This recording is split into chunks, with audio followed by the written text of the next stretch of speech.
You're listening to the Business Wealth Impact Podcast, your source for empowering information and cutting-edge ideas from the world's top minds. I'm your host, Jeanne Omlor, founder of seven-figure coaching company, Jeanne Omlor International. Join me on a journey to unleash your potential and create your highest success. Welcome to Business Wealth Impact. Welcome to Business Wealth Impact. We have a great guest today, Brooke Elder.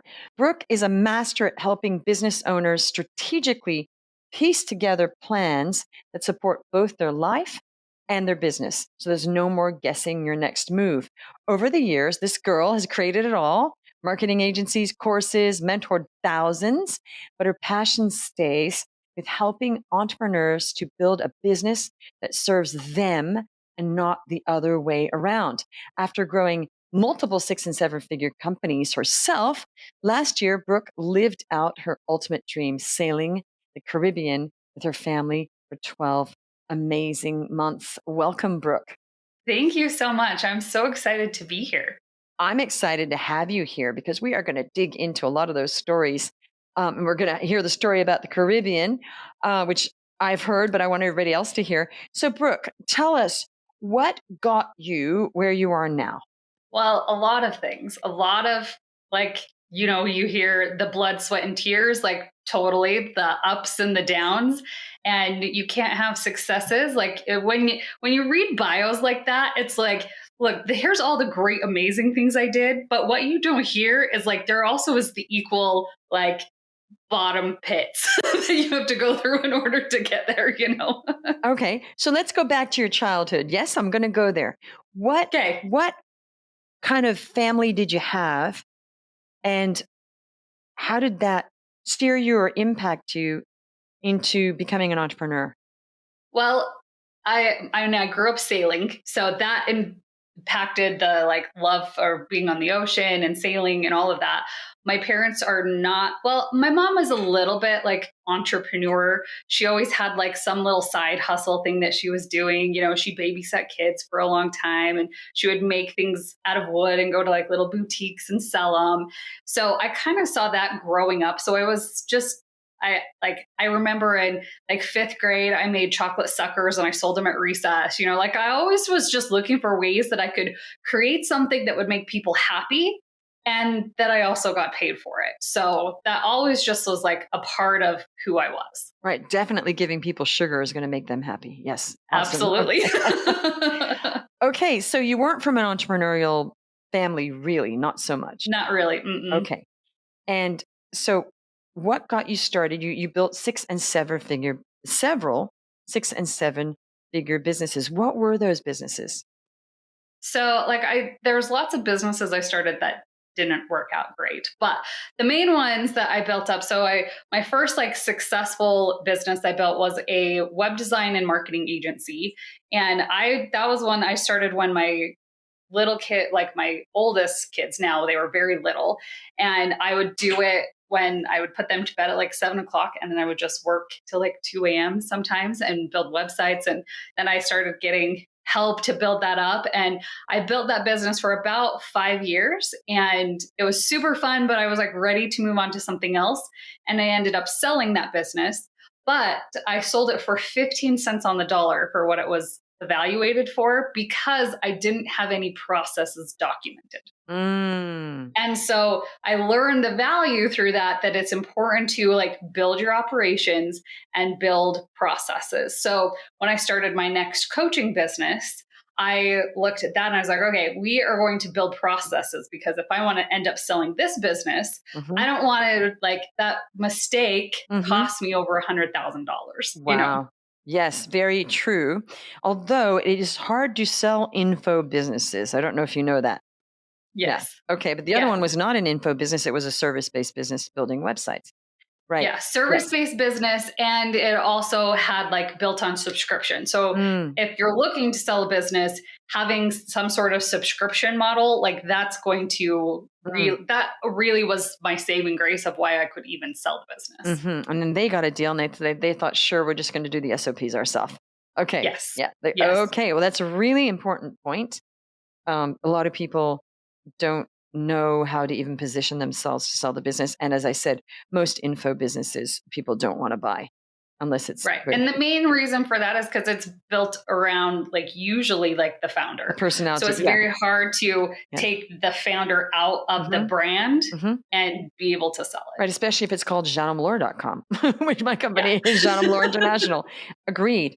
Okay. So you learned a lot from your mistake of, maybe I better get my processes and SOPs and all of that dialed in. Right. Yes. Okay. And Yes. did that inspire you to this current business? Yes, Mm. because I built that first business, needed processes. My second business I built up. And in this business, the lesson that I really learned is when I first built it, I had my processes and everything, but I was automating my business with people. Mm. And so you always hear hire before you're ready and Mm. only do the things that you can do and hire out everything Mhm. else. And so I was following all of that and I built up a team. And at one point I had a team of 27 employees. And then you go from it's not like, oh, I'm coaching my clients and Mhm. I have this little business. You're a full-on business and it all becomes now about leadership Mhm. and employee development. Mhm. And it's a very different business model. And I got there and I hired people thinking that, oh, if I get them in to take over my social media, for Mhm. example, they're going to build my social media better than I can, Mhm. or at least 80% as much as I can. Right. And because I don't have to do it now, my business should continue to grow. And so it justifies bringing in that person Mhm. because this is all the things that we're told, right? And so I just started hiring all of these people. And then my profits started to diminish because I'm now paying all of these Right. people. And my business was not growing as fast as I thought it would. Mhm. And so I got to a problem where I was making more money when it was just me running the business. Right. And you have fewer headaches. Yes. Right. And And not I less was, paperwork because you're not paying people. Mhm. Right. And you don't have, it's still the same amount of time you're working. Right. So what It's did you just on do different then? things. Did you scale right back at that point? So at that point, I was because I was complaining to my husband about this, and that he said to me, "You're trying to automate your business with people instead of systems." Mhm. And that was the magical sentence that I needed to hear. Mhm. So I looked at, okay, how can I actually automate the things that I'm doing with systems instead of people? Mhm. And so I went from a team of 27 to a team of 6 because I could automate pretty much all that they were Mhm. doing. And so my profits then skyrocketed. My business was actually running a lot better Mhm. because when you have a system doing something versus having a person do it, they don't get sick, they're way Mhm. more efficient, they don't take time Mhm. off, Right. Right. So my business started running much more efficiently. And that's when I was like, okay, if I could really do this, I could probably sell our house and go live on a boat for a while. Okay. So So this is what happened. You did sell your business and go on a boat, correct? So I still am running that business. Okay. I scaled it down Mhm. so that way it was way less to manage. Mhm. And mostly really 90% of that business is run off of systems and it's just all automated and just goes. Okay. And And then then I have just a couple of employees that are running that got one. it. That's how it should be, right? And Yeah. then Yes. you're teaching people Yeah. that. That's completely awesome. Hmm. So you scaled it down and then you thought, well, now I have all this time. Why don't we go sailing around the world for 12 months or to the Yep. Caribbean anyway? Okay. Our plan was to sail around the world, but that's a lot harder than Well, it sounds. it is. Okay. So tell us the story of going and picking the boat up as you told me, because I just thought this was a fascinating story. Yeah, so we sold our house. We sold pretty much everything that we owned. We had 7 bins of stuff. So I have 4 kids, so there were 6 of us all together, and we traveled across the country. And my 2 youngest, they were 11 and 9 at the time. They did not want to cross the Atlantic Ocean. So our boat was in South Africa. So we left them in Georgia with my sister. And we, with my 2 older boys, flew to South Africa, picked up the boat. And that was a whole experience in and of itself. We first got there, we hired a captain to help us cross the Atlantic because the first time you cross an ocean, you have to do it with Mhm. somebody that's done it before. So we hired a captain, and the first day we got there, he was like, hey, don't come to the marina. They're rioting right outside the marina and it's not safe for you to be here. Like we're like, what did we just do? So, but we were there for about 5 or 6 weeks, Mhm. just getting the boat ready, getting used to like living on a boat and all of that. And then we decided the day that the captain had decided to leave, we had some issues with our autopilot, which is the thing that like Mhm. drives it by itself. It was making our boat go in circles. So it took us like 5 hours to troubleshoot that. We finally got it to work. So now it's starting to get nighttime. And I'm Mhm. thinking, we'll just leave in the morning. And our captain's like, nope, At we're night. leaving now. So at night. So we left at night and there was a storm coming in, and like the storm's coming down from the Southern Ocean. And if you ever look on Facebook or Instagram and you see those reels of like the Mhm. big tanker ships with the big boats and stuff like that, that's Mm. the Southern Ocean. Like it's Mhm. really intense. So we had these big waves coming. We had huge winds. It was like about 50-mile-an-hour winds. We had about 20-foot waves. And we went off to cross the Okay, Atlantic and at one Ocean point you said during that in those conditions. So at one point you probably thought the you were gonna scariest die, two right? days. Oh yes, yeah. The morning of the first day, like, and when you're like down below, it Uh-huh. sounds way worse than it really Mhm. is because you can hear the water going past the hull and everything. And the waves were so big that they would crash against our boat and it would sound like a cannon was going off. And we're just like, what are we Okay, but you doing? made it home to your remaining 2 children at home, and I think you were probably glad that they did not come with you at that point. Yes. Yeah. Yes, very glad because like it was hard to just like Mhm. manage my Mhm. emotions and help my Mhm. husband and my two boys. I'm like, if I had to get my Okay. two girls in this too, So like that is good. Okay, so then it would have been too you much. were 12 months in the Caribbean? Yeah. So as soon as we crossed the Atlantic, we stopped in Grenada, got our girls, and then we hung out in the It sounds Caribbean fun. for And the rest then of the time. at some point you decided, "Okay, let's go buy a house now." Yeah, yeah. Well, we told our kids when like it took a while to get our kids on board. We had two that Mhm. were on board, two that did not want to go.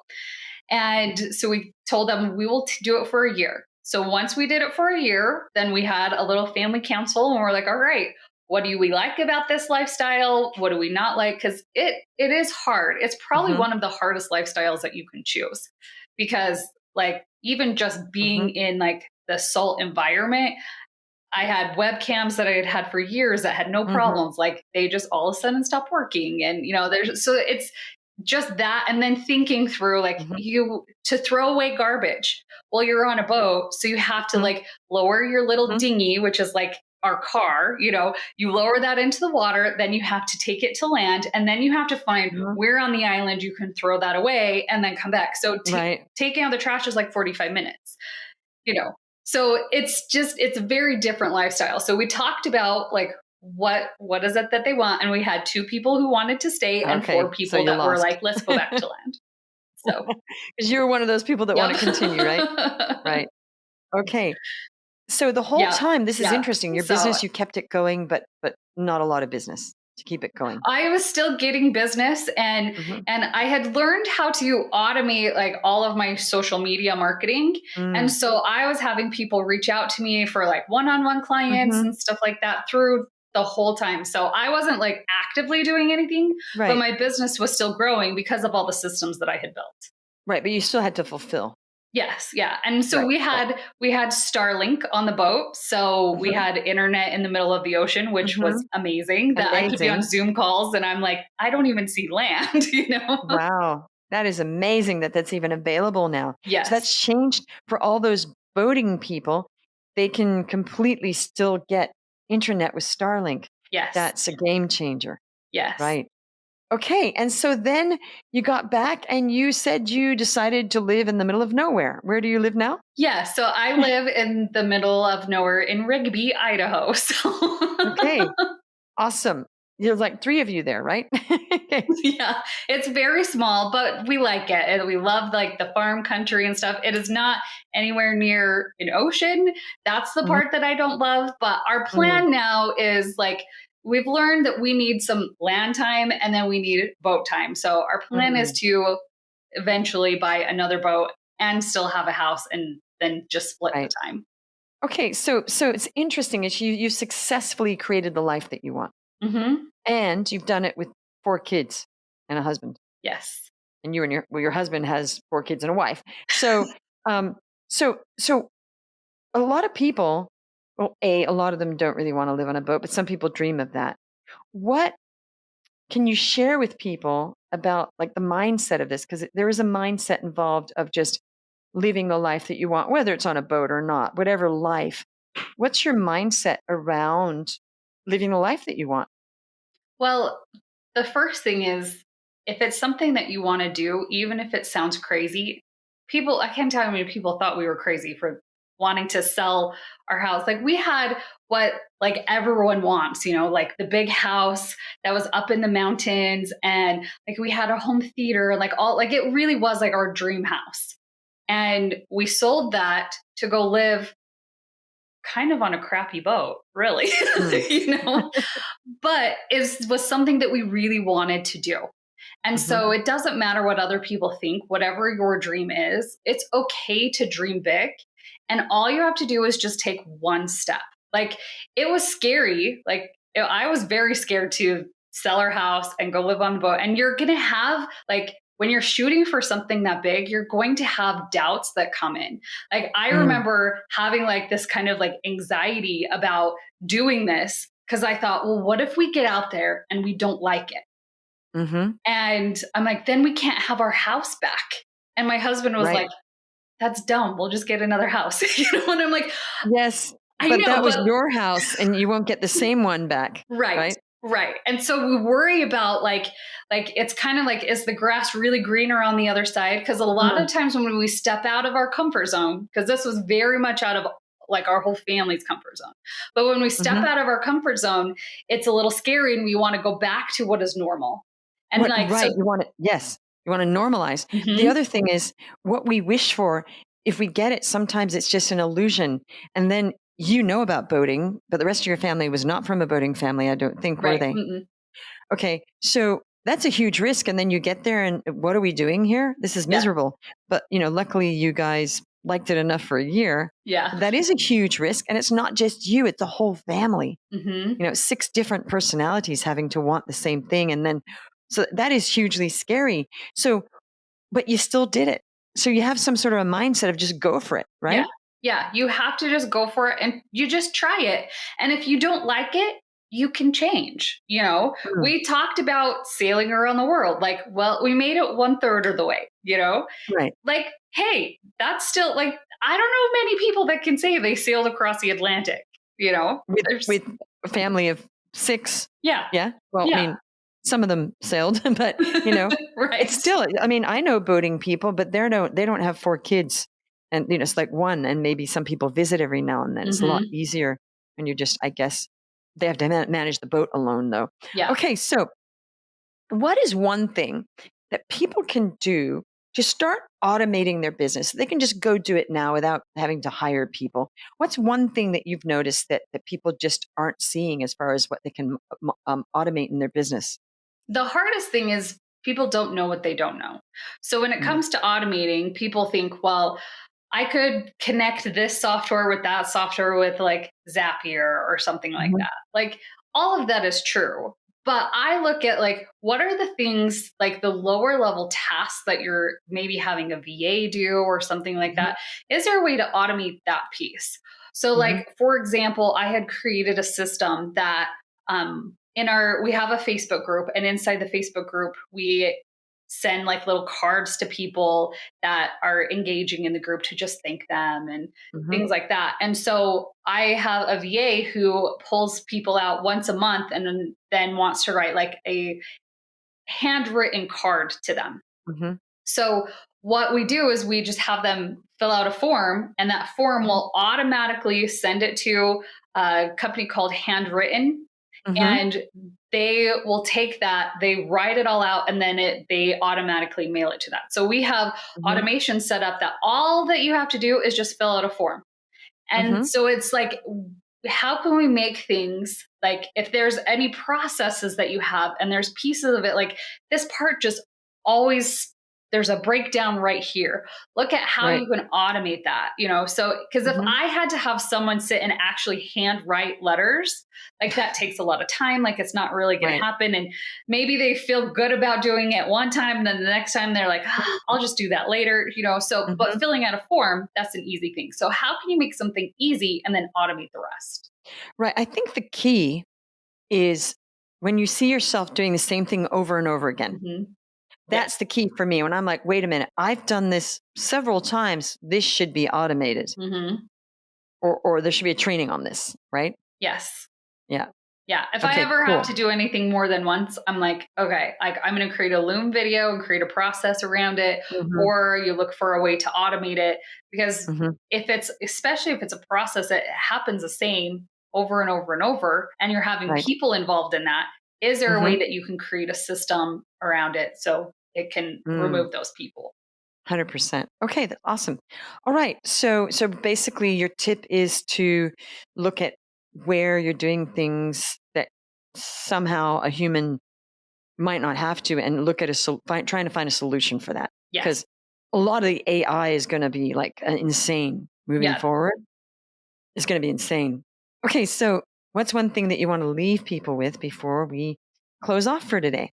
Well, the most important thing that you can do as you're like thinking through all of these processes and you're dreaming big and wanting to do all of this is you need to identify what is it that you really, really want. And I know that like a lot of people talk about this, like creating there's like Hmm. the miracle morning book, and creating those morning routines and visualize the kind of person that you want to be.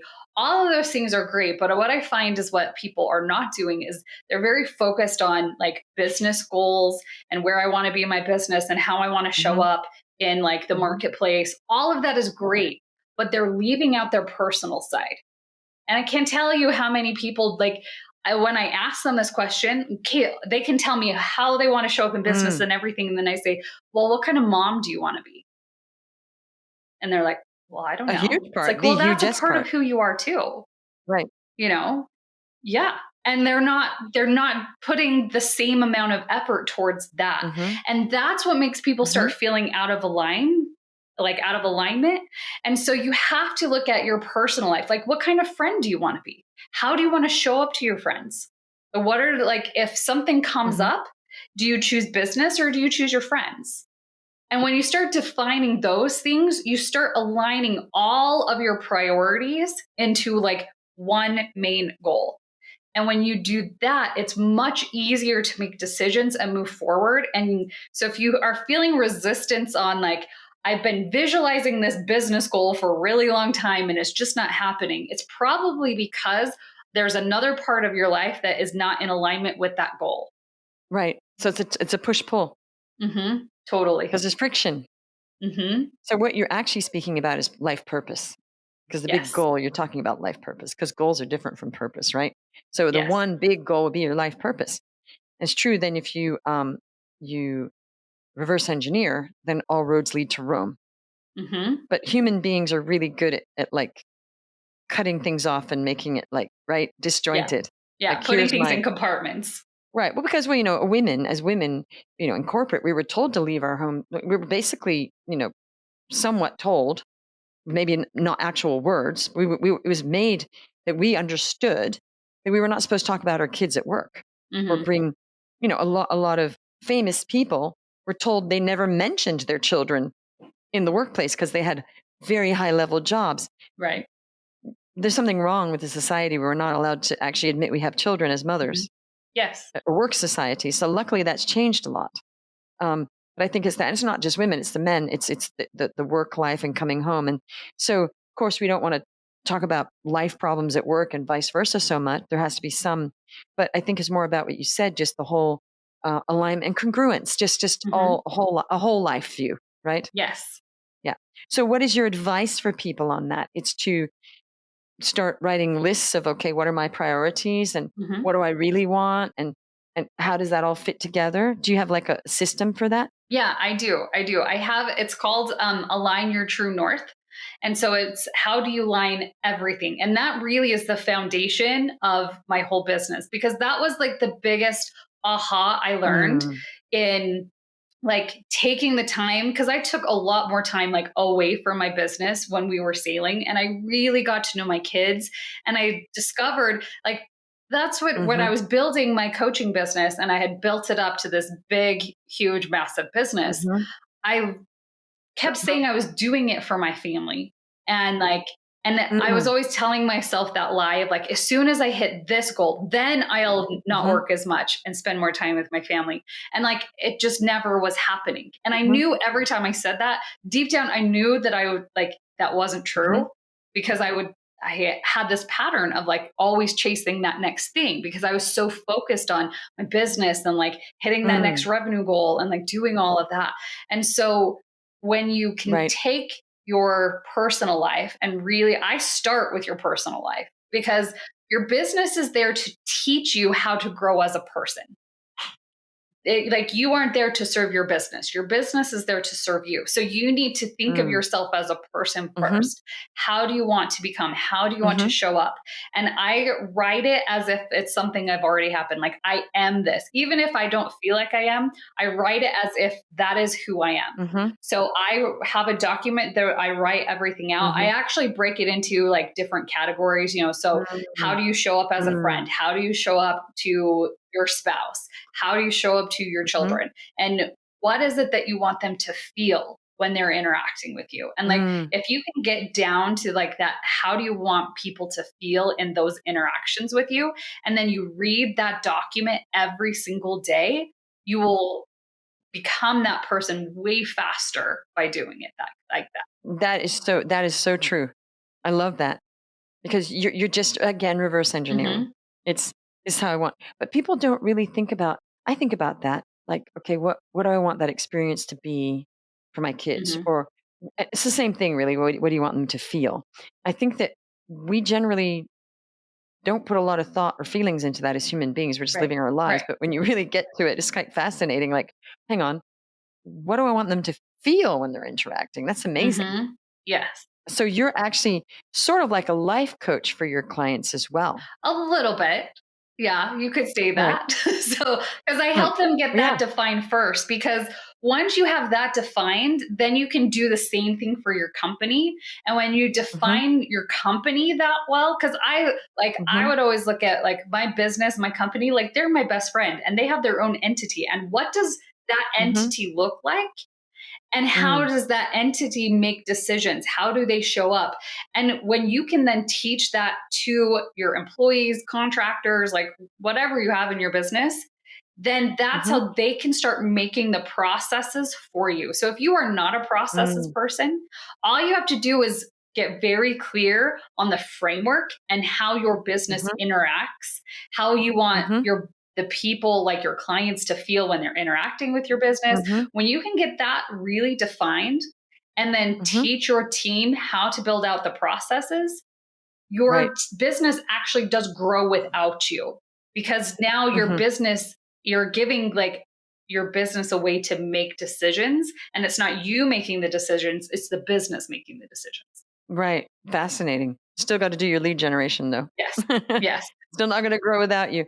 But no, but also let's not, let's just talk about what is like, let's face it, entrepreneurs, business people, we are addicted to the sport of growing that business. Absolutely. We're addicted to it. Yeah, we're doing it for our family. Sure, of course I'm doing it so my kids live well. Absolutely. Because I wasn't even a business person. I had to do this. But then it really is the sport. And that's the fun part, the sport of, oh, how Hmm. much can I grow this? How much money can I make? What new thing can I do?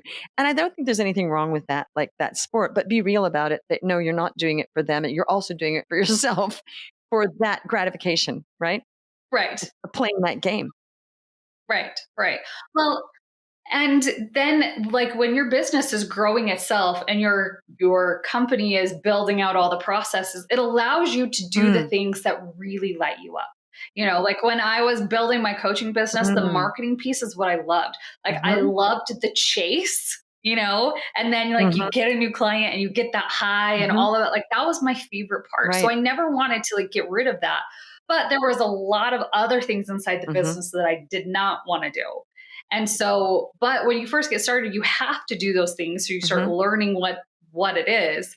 But then when you can create process Yeah. to automate that, then it frees you up to just do the things that you do love to do. So that messaging of Mm-hmm. like hire before you're ready and hire out the things, like all of that, it's true.